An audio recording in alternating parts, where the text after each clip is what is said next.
Hello students, welcome to Hunt Math. आज हमारा दूसरा लेक्चर है क्लास 9th का। मैट्रिस एंड डिटर्मिनेंट्स हमारा चैप्टर है और आज का हमारा टॉपिक है टाइप्स ऑफ मैट्रिसेस। कल का जो लेक्चर हुआ उम्मीद है आप सबको समझ में आया होगा। आज हम सबसे पहले मैट्रिसेस की टाइप्स पढ़ेंगे। इसकी सबसे पहली टाइप है रो मैट्रिक्स। रो मैट्रिक्स का दूसरा नाम रो वेक्टर भी है, इससे रो वेक्टर भी कहते हैं। डेफिनेशन मैंने इसकी दो लिखी हैं। A matrix with only one row, यानी कि एक ऐसा मैट्रिक्स जिसकी सिर्फ एक रो हो, उसे हम रो मैट्रिक्स कहते हैं। एक और डेफिनेशन मैंने इसकी लिखी है, a matrix of the order 1/n here n is any number of columns, यानी कि एक ऐसा मैट्रिक्स जिसका ऑर्डर हो 1/n। 1 तो रो का नंबर है, जैसे मैंने कल आपको बताया था कल की वीडियो में कि जो 1 है वो हमेशा नंबर ऑफ़, जो पहला नंबर होता है ऑर्डर में, जो पहला नंबर होता है वो नंबर ऑफ़ रोज़ को रिप्रेजेंट करता है, और जो दूसरा नंबर होता है वो नंबर ऑफ़ कॉलम्स को रिप्रेजेंट करता है। यहाँ मैंने n लिखा है। n का मतलब यहाँ कोई भी नंबर ऑफ़ कॉलम्स हो सकता है। 1 2 3 4, 1 तो नहीं हो सकता लेकिन 2 3 4, 2 से आगे होगा। अच्छा जी, इसकी मैं आपको एक एग्ज़ाम्पल दे देती हूँ। लेट ए कोई भी एक मैट्रिक्स है हमारे पास और जिसका हमारे पास एंट्रीज़ हैं 1 2 3, कोई भी एंट्रीज़ आप ले सकते हैं। अब यहाँ पर आप देखिए एक मैट्रिक्स है ए जिसके में कितने नंबर ऑफ़ रोज़ हैं, हॉरिजॉन्टल लाइंस। जैसे मैंने कल आपको बताया भी था कि जो हॉरिजॉन्टल लाइंस होती हैं वो नंबर ऑफ़ रोज़ को रिप्रेजेंट करती हैं। यहाँ पर हमारे पास इस तरह से सिर्फ एक रो है R1, ठीक है। तो हमारे पास ये कौन सा मैट्रिक्स हो गया? रो मैट्रिक्स, यानी कि जिसमें सिर्फ एक रो होती है। और यहाँ नंबर ऑफ़ कॉलम्स कितने हैं? वर्टिकल लाइंस गिनी है तो 1 2 3, यानी कि ये इस मैट्रिक्स का ऑर्डर क्या है? 1/3, यानी कि एक रो है और 3 कॉलम्स हैं। अगली टाइप है हमारे पास, वो है column matrix.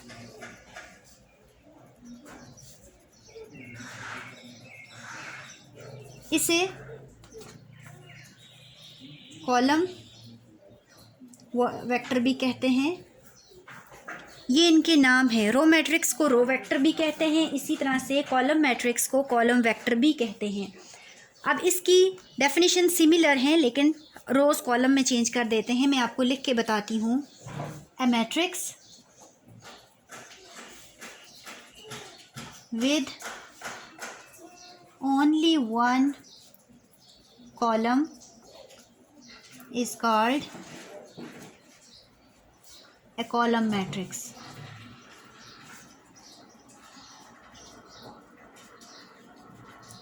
Or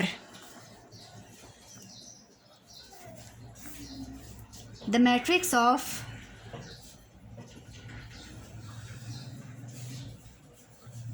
the order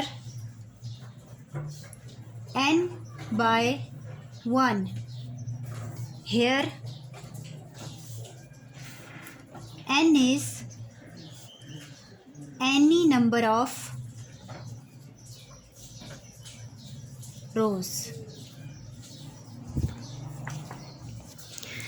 यानी कि अब कॉलम मैट्रिक्स क्या है? कॉलम मैट्रिक्स वो होता है जिसमें सिर्फ एक कॉलम होता है, या इसकी दूसरी डेफिनेशन इन जनरल हम बात करें तो वो मैट्रिक्स जिसका ऑर्डर हो n/1, यानी कि जिसमें नंबर ऑफ़ रोज़ अननोन है, 1 नहीं होंगी, 2 से forward 2 3 4 5 6 up to so on, और जो नंबर ऑफ़ कॉलम्स हैं वो सिर्फ एक होता है, उसे हम कॉलम मैट्रिक्स कहते हैं। जिसकी एग्ज़ाम्पल मैं आपको दूँ, B = AB। अब यहाँ पर देखिए, हॉरिजॉन्टल में आइए तो number of rows 2 1 2 and number of columns vertical में आइए तो सिर्फ एक है, यानी कि ये हमारे पास कॉलम मैट्रिक्स है क्योंकि इसमें हमारे पास सिर्फ एक मैट्रिक्स है। उसके बाद अगली टाइप हमारे पास आ जाती है रेक्टेंगुलर मैट्रिक्स।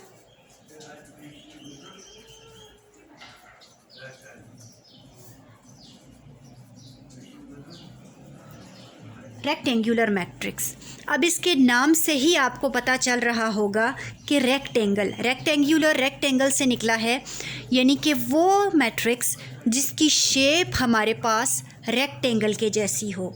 आपको पता है ना कि रेक्टेंगल की शेप इस तरह से होती है, यूं या यूं, ये हमारे पास रेक्टेंगल होता है।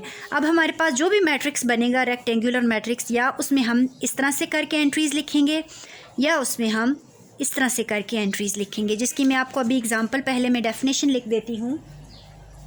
The matrix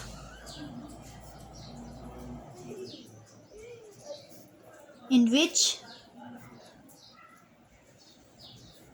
number of rows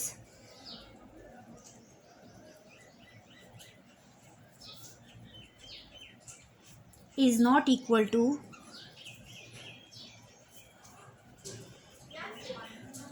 number of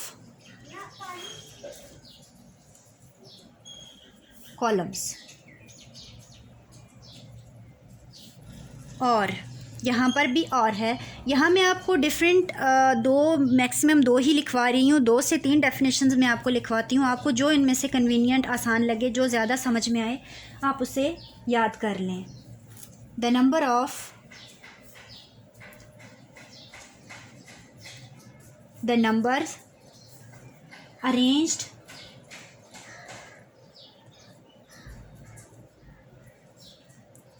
in the shape of a rectangle। पहली डेफिनेशन मैं आपको समझाती हूँ। The matrix in which number of rows is not equal to number of columns. ये अभी आपको मैं मैट्रिक्स बना के समझाऊंगी कि किस तरह से हमारे पास नंबर ऑफ़ रोज़ जो है वो नंबर ऑफ़ कॉलम्स के इक्वल नहीं होता। फॉर एग्ज़ाम्पल मैं कोई भी मैट्रिक्स ले लेती हूँ एक्स। अब ये मेरे पास एक मैट्रिक्स है 1 2 3 4 9 11 13 20। अब देखें ये मेरे पास एक मैट्रिक्स है, रेक्टेंगल की शेप बन रही है ना। अब देखें यहाँ पर हमारे पास जो एंट्रीज़ हैं 1 2 3 4 9 11 13 एंड 20। अब यहाँ पर देखिए मैंने पीछे जो डेफिनेशन में जैसे मैंने अभी यहाँ पर लिखा था, a matrix in which number of rows is not equal to the number of columns, यानी कि इसमें क्या होगा, जो हमारे पास नंबर ऑफ़ रोज़ हैं, रोज़ यहाँ पर हमारे पास कितनी हैं, R1 R2, और कॉलम्स कितने हैं 1 2 3 4। यानी कि मैं अगर यहाँ इसकी सबस्क्रिप्ट में लिख दूँ तो ये मेरे पास 2 बाय 4 का कॉलम है, 2 बाय 4 का कॉलम है। अब यहाँ पर आप चेक कीजिए, ये एक रेक्टेंगल की शेप है और इसमें नंबर ऑफ़ रोज़, ये number of rows is not equal to number of columns. समझ में आ गई? ये थी इसकी पहली डेफिनेशन। इसी चीज़ की मैं आपको एक और एग्ज़ाम्पल दे दूँ। y is equals to A B C D E F। ये देखिए ये एक और मैट्रिक्स मैंने बनाया y, जिसकी एंट्रीज़ हैं A B C D E F। अब यहाँ पर मैं इसका भी ऑर्डर आपको लिख के बताती हूँ। नंबर ऑफ़ रोज़ है इसमें 1 2 3, यानी 3 रोज़ हैं, बाय कॉलम्स कितने हैं 1 2, 3 बाय 2 का ये मैट्रिक्स है। Number of rows is not equal to number of columns, यानी कि ये भी हमारे पास एक रेक्टेंगुलर मैट्रिक्स बन गया है।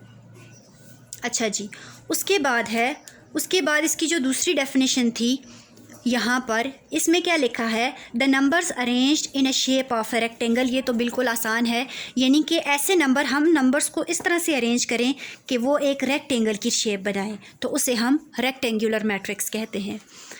अच्छा जी, अगला टॉपिक है square matrix.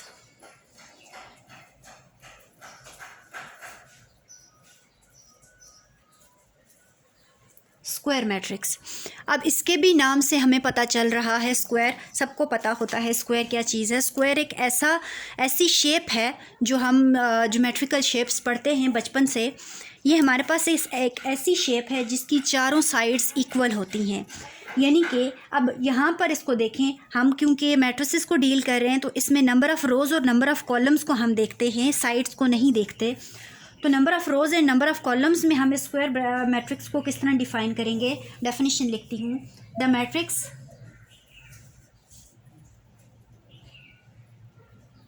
In which the number of rows is equal to the number of columns। यानी कि स्क्वायर मैट्रिक्स वो होता है जिसमें नंबर ऑफ़ रोज़ इक्वल होती हैं नंबर ऑफ़ कॉलम्स के, यानी कि जिसे हम आसान ज़बान में कहें तो जिसका ऑर्डर सेम हो वो हमारे पास स्क्वायर मैट्रिक्स होता है। जैसे मैं आपको एग्जांपल दूं, कोई भी मैट्रिक्स है ए 1 2 3 4। अब यहाँ मैं इसकी सबस्क्रिप्ट में इसका मैं ना साथ में ऑर्डर भी लिखती रहूँगी 1 2 1 2 2 क्रॉस 2 क्रॉस 2 बाय 2 का मैट्रिक्स है ये। अब देखिए same number of rows same number of columns, तो ये है स्क्वायर मैट्रिक्स। एक और एग्जांपल मैं आपको दे देती हूँ, B इज़ इक्वल्स टू 10 11 12 13 14 15 16 17 18। अब ये देखिए number of rows 1 2 3, number of columns 1 2 3, 3 by 3 का मैट्रिक्स है ये। Same number of rows same number of columns, इसलिए ये स्क्वायर मैट्रिक्स है। अगला है ज़ीरो मैट्रिक्स।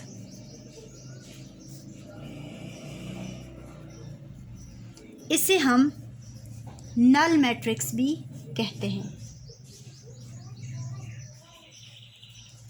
ज़ीरो मैट्रिक्स या नल मैट्रिक्स दोनों एक ही मैट्रिक्स के नाम हैं। डेफिनेशन लिखती हूँ, a matrix with all elements equal to 0 is called zero और नल मैट्रिक्स। एलिमेंट्स हमने पढ़ा था पिछले लेक्चर में, एलिमेंट्स क्या होते हैं या एंट्रीज़ क्या होती हैं, आपको याद होगा। अब एक ऐसा मैट्रिक्स जिसके अंदर तमाम एलिमेंट्स ज़ीरो हों या तमाम एंट्रीज़ ज़ीरो हों, हम उसे ज़ीरो मैट्रिक्स या नल मैट्रिक्स कहते हैं। जैसे मैं आपको कोई भी एग्जांपल दे दूं, कोई भी मैट्रिक्स ले लें, A B C D F ले लेते हैं। F इज़ इक्वल्स टू 0 0 0 0, तमाम एंट्रीज़ ज़ीरो हों उसे हम ज़ीरो मैट्रिक्स कहते हैं। ये तो बहुत ही आसान है। अगला है डायगोनल मैट्रिक्स।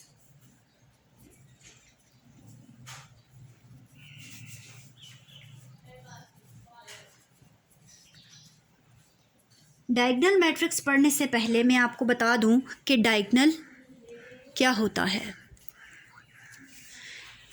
डायगोनल मैट्रिक्स अभी मैं आपको बताऊंगी, लेकिन उससे पहले मैं आपको बता दूं कि डायगोनल क्या होता है। डायगोनल कहते हैं कोई भी, फॉर एग्ज़ाम्पल मैं आपको कोई मैट्रिक्स इधर बना के दिखाती हूँ। मैं यहाँ क्वेश्चन लिख देती हूँ, उससे पहले एक क्वेश्चन बना देती हूँ, व्हाट इज़ अ डायगोनल।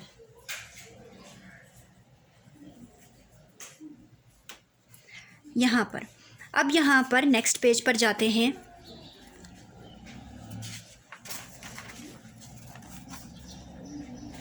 अब यहाँ पर मैं आपको एक मैट्रिक्स बनाकर दिखाती हूँ। कोई भी एक मैट्रिक्स ले लें, A equals to A B C D E F G H I, कोई भी आप ऑर्डर ले लें, कुछ भी ले लें आप ऑर्डर। तो इसमें ये जो डायगोनल है, ये मैं हाइलाइटर से इसको हाईलाइट करके दिखा देती हूँ, आपको नज़र आ रहा होगा।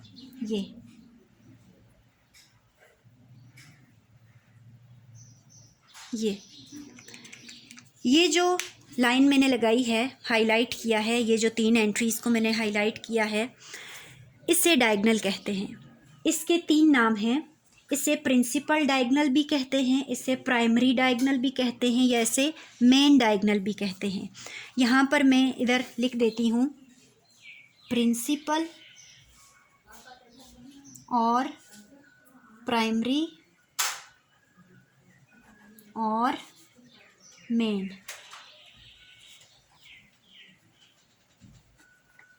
ये तीनों इसके नाम हैं, ये तीनों इसके नाम हैं। इसे प्राइमरी डायगोनल भी कहते हैं, इसे प्रिंसिपल डायगोनल भी कहते हैं, इसे मेन डायगोनल भी कहते हैं। अपार्ट फ्रॉम दिस डायगोनल, ये जो इसी रेड पेंसिल, बल्कि मैं इस ब्लैक से बता देती हूँ, ये जो मैंने किए हैं इसे सेकेंडरी डायगोनल कहते हैं। मैट्रिसेस में हम ज़्यादातर जो डेफिनेशंस पढ़ते हैं या जो टाइप्स पढ़ते हैं उसमें प्रिंसिपल डायगोनल, ये जो मेन डायगोनल है जिसे मैंने हाईलाइट किया हुआ है, इसके हिसाब से हम डेफिनेशंस को पढ़ते हैं। इसलिए आइंदा आगे अब जो हम टाइप्स पढ़ेंगे उसमें अगर कोई प्राइमरी डायगोनल का नाम आए या प्रिंसिपल डायगोनल का नाम आए या मेन डायगोनल का नाम आए तो आप समझ जाना कि हम कौन से डायगोनल की बात कर रहे हैं। हम इस डायगोनल की बात कर रहे हैं जो हाईलाइटेड है। ये जो ब्लैक से मैंने इनसर्कल किया है इसे सेकेंडरी डायगोनल कहते हैं। यहाँ मैं ब्लैक से लिख देती हूँ, बल्कि यहाँ मैं पॉइंट कर देती हूँ सेकेंडरी डायगोनल, ये सेकेंडरी डायगोनल है। जबकि मेन डायगोनल कौन सा है, जो मैंने हाईलाइट किया हुआ है। अब मैं डायगोनल, आपको डायगोनल समझ आ गई होगी, तो अब मैं आपको आगे समझाती हूँ कि डायगोनल मैट्रिक्स क्या होता है। पहले मैं उसकी डेफिनेशन लिख दूँ।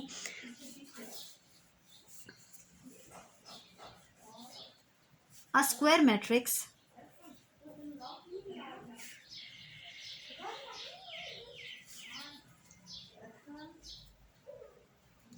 is called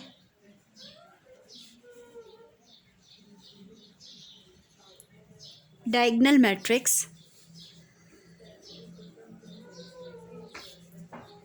if at least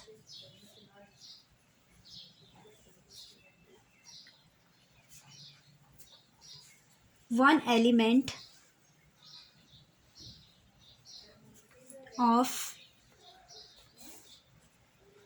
principal diagonal is not zero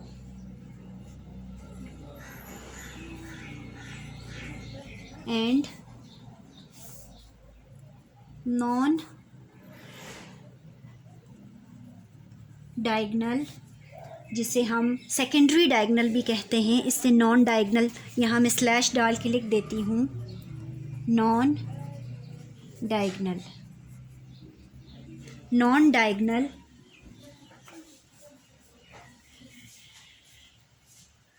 entries are zero. अच्छा जी, अब देखिए डायगोनल मैट्रिक्स क्या होता है। एक स्क्वायर मैट्रिक्स होता है डायगोनल मैट्रिक्स। इसकी कंडीशन है कि ये स्क्वायर मैट्रिक्स होता है, यानी कि number of rows must be equal to number of columns.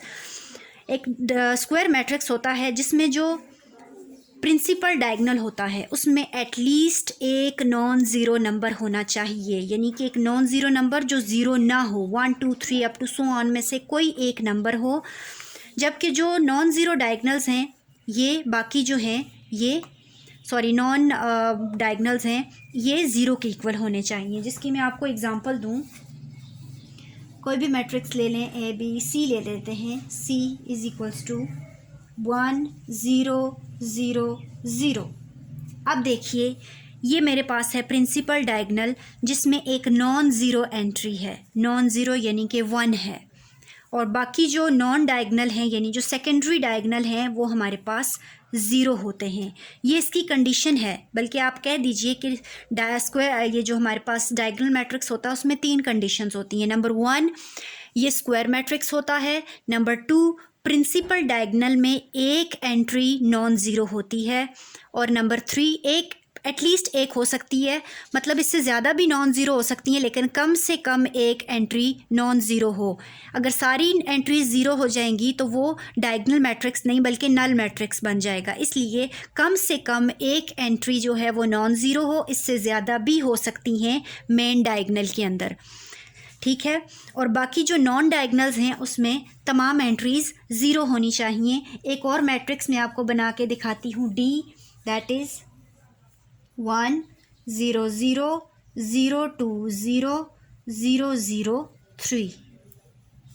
ये अब देखिए मेन डायगनल में तीनों एंट्रीज़ नॉन ज़ीरो हैं। तीनों भी हो सकती हैं, मैंने वही कहा कि कम से कम एक एंट्री नॉन ज़ीरो हो, उससे ज़्यादा भी हो सकती हैं, लेकिन एक से कम यानी कि तमाम ज़ीरो ना हो। और नॉन डायगनल एंट्रीज़ मेरे पास ज़ीरो हैं और मेन डायगनल प्रिंसिपल या प्राइमरी डायगनल जो हमारे पास है वो नॉन ज़ीरो है। यहाँ कम से कम उसकी नॉन ज़ीरो एंट्री एक है, यहाँ पर तीनों नॉन ज़ीरो एंट्रीज़ हैं। उससे आगे है अगला जो हमारे पास मैट्रिक्स है वो है स्केलर मैट्रिक्स। यहाँ मैं लिख देती हूँ,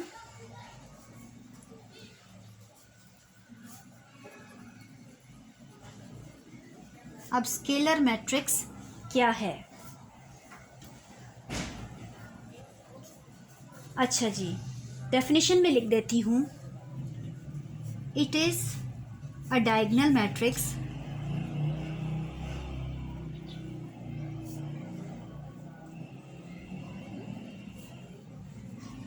having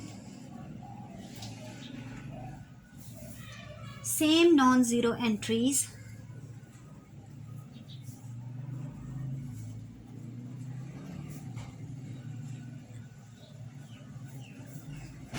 in the principal diagonal.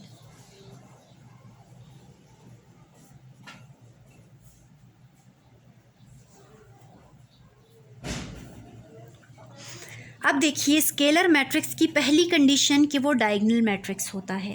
अगर स्केलर कोई ऐसा मैट्रिक्स जो डायगोनल ना हो उसे हम स्केलर नहीं कह सकते तब तक जब तक उसके प्रिंसिपल डायगोनल की तमाम एंट्रीज़ एक तो नॉन ज़ीरो हो, दूसरी सेम ना हो। यानी कि जैसे मैं अभी आपको एक एग्जांपल देती हूँ, ए दैट इज़ इक्वल्स टू 1 0 0 1। अब देखिए ये इसका प्रिंसिपल डायगोनल है। मैं फिर से हाईलाइट कर देती हूँ, यानी कि इसका जो प्रिंसिपल डायगोनल है यहाँ पर ये वाला प्रिंसिपल डायगोनल। पहली कंडीशन एक तो ये डायगोनल मैट्रिक्स होना चाहिए, दूसरी कंडीशन इसकी मेन डायगोनल नॉन ज़ीरो हो और तीसरी कंडीशन मेन डायगोनल में जो नंबर है वो सेम हो। ये ना हो जैसे मैंने ऊपर यहाँ 1 2 3 लिखा तो यहाँ 1 2 करूँ तो वो स्केलर मैट्रिक्स नहीं होगा। स्केलर मैट्रिक्स की कंडीशन ये है कि वहाँ पर जो मेन डायगोनल है सेम नंबर आता है वहाँ पर, ठीक है। जैसे मैं एक और एग्जांपल आपको दे दूँ, बी एक मैट्रिक्स में ले लेती हूँ तो यहाँ ए 0 0 0 ए 0 0 0 ए। अब यहाँ पर देखिए, यहाँ पर आपको नज़र आ रहा होगा ये जो मेन डायगोनल है वहाँ पर तीनों एंट्रीज़ सेम हैं, यानी क्या हैं, ए। तीनों एंट्रीज़ हमारे पास सेम हैं, तब ये डायगोनल मैट्रिक्स होगा। और कौन सा डायगोनल मैट्रिक्स होगा? स्केलर मैट्रिक्स होगा, क्योंकि इसके मेन डायगोनल में तीनों एंट्रीज़ सेम हैं। डायगोनल मैट्रिक्स और स्केलर मैट्रिक्स में सिर्फ एक डिफरेंस है छोटा सा, वो ये कि डायगोनल मैट्रिक्स में जो नॉन ज़ीरो एंट्रीज़ होती हैं वो कोई भी नंबर हो सकते हैं और वो डिफरेंट हो सकते हैं, सेम नहीं हो सकते, तब भी वो डायगोनल मैट्रिक्स रहेगा। लेकिन अगर एक स्केलर मैट्रिक्स हम लिख रहे हैं और उसमें हम मेन डायगोनल की एंट्री सेम नहीं लिख रहे तो वो स्केलर मैट्रिक्स नहीं रहेगा। इसलिए उसे मेन डायगोनल की एंट्रीज़ को सेम होना बहुत ज़रूरी है, तभी वो स्केलर मैट्रिक्स रहेगा। अच्छा जी, अगला हमारा टॉपिक है आइडेंटिटी मैट्रिक्स। आइडेंटिटी मैट्रिक्स, इसे हम यूनिट मैट्रिक्स भी कहते हैं। इसे हम यूनिट मैट्रिक्स भी कहते हैं। इसकी डेफिनेशन मैं यहाँ नेक्स्ट पेज पर लिख देती हूँ। It is a scalar matrix having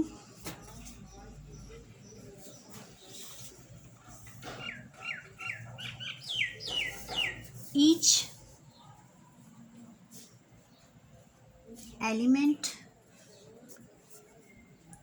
in the principal diagonal equal to 1। अच्छा जी, जो आइडेंटिटी मैट्रिक्स होता है वो स्केलर मैट्रिक्स होता है, यानी कि स्केलर मैट्रिक्स क्या था, जिसके प्रिंसिपल डायगोनल में सेम नंबर्स थे और नॉन डायगोनल ज़ीरो थे।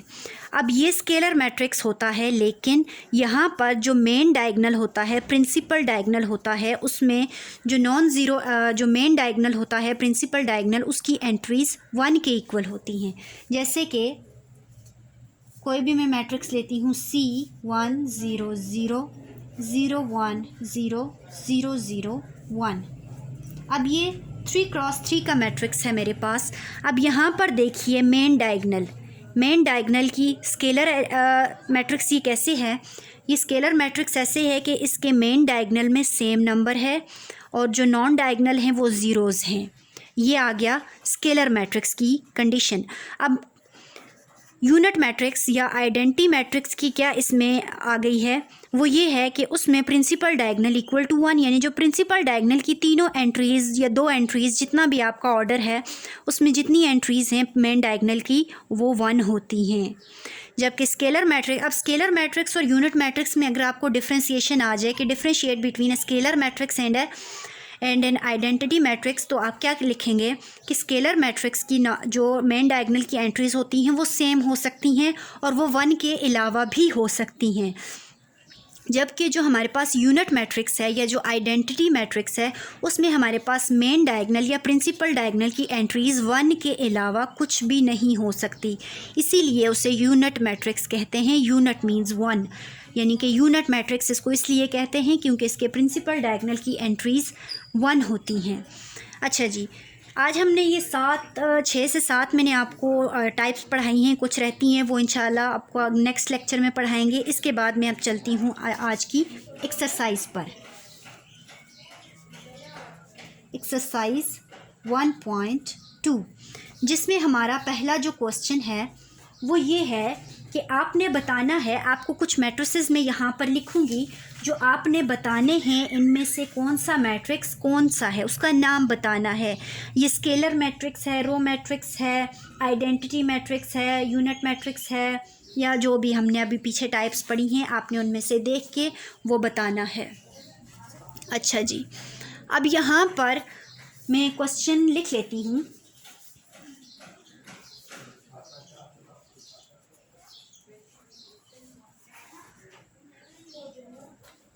Identify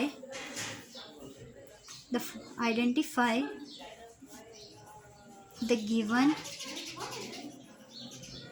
matrices as। यहाँ तक मैं क्वेश्चन में यहीं तक लिख देती हूँ, आप आगे से आपको समझ में आ गया है ना कि आप उनका नाम लिखना है। मैं अब यहाँ पर मैट्रिक्स लिख लेती हूँ। Number 1 is 3 4 5 0। अब देखिए ये मैट्रिक्स है, मैं साथ ऑर्डर लिख दूँगी ताकि आपको मुश्किल ना हो। 2 2, यानी कि ये 2/2 का मैट्रिक्स है। साथ में अब यहाँ हम नीचे नाम लिखेंगे, तो आपको पता होगा कि जिसमें same number of rows and same number of columns होते हैं उस मैट्रिक्स को हम स्क्वायर मैट्रिक्स कहते हैं। तो इसका नाम क्या है? Square matrix. हमने इस क्वेश्चन में सिर्फ हमको मैट्रिसेस दिए हुए हैं, उनका सिर्फ नाम लिखना है। अब सेकंड आ गया, सेकंड इज़ बी। यहाँ पर इसका नाम हम ए दे देते हैं। A is equals to, now B is equals to 3 4। अब ये देखिए यहाँ पर नंबर ऑफ़, आप इसके हम 2 नाम भी लिख सकते हैं, इसके हम 1 नाम भी लिख सकते हैं। अब देखिए इसमें 2 रोज़ एंड 1 कॉलम है। 2/1 का ये मैट्रिक्स है। अब यहाँ पर देखिए ये 1 कॉलम है, यानी कि हम इसको कॉलम मैट्रिक्स भी कह सकते हैं। क्योंकि इसमें सिर्फ एक मैट्रिक्स है। कॉलम मैट्रिक्स भी कह सकते हैं। इसके अलावा आपको नज़र आ रहा होगा ये एक रेक्टेंगल की शेप है। यहाँ देखिए इस तरह से छोटी सी ही है लेकिन ये रेक्टेंगल की शेप है, क्योंकि इसमें नंबर ऑफ़ रोज़ जो उसकी कंडीशन थी कि number of rows and number of columns equal नहीं होते, वो भी फुलफ़िल हो रही है। तो आप इसको रेक्टेंगुलर मैट्रिक्स भी कह सकते हैं। अच्छा जी, अगला हम लिखते हैं नंबर 3।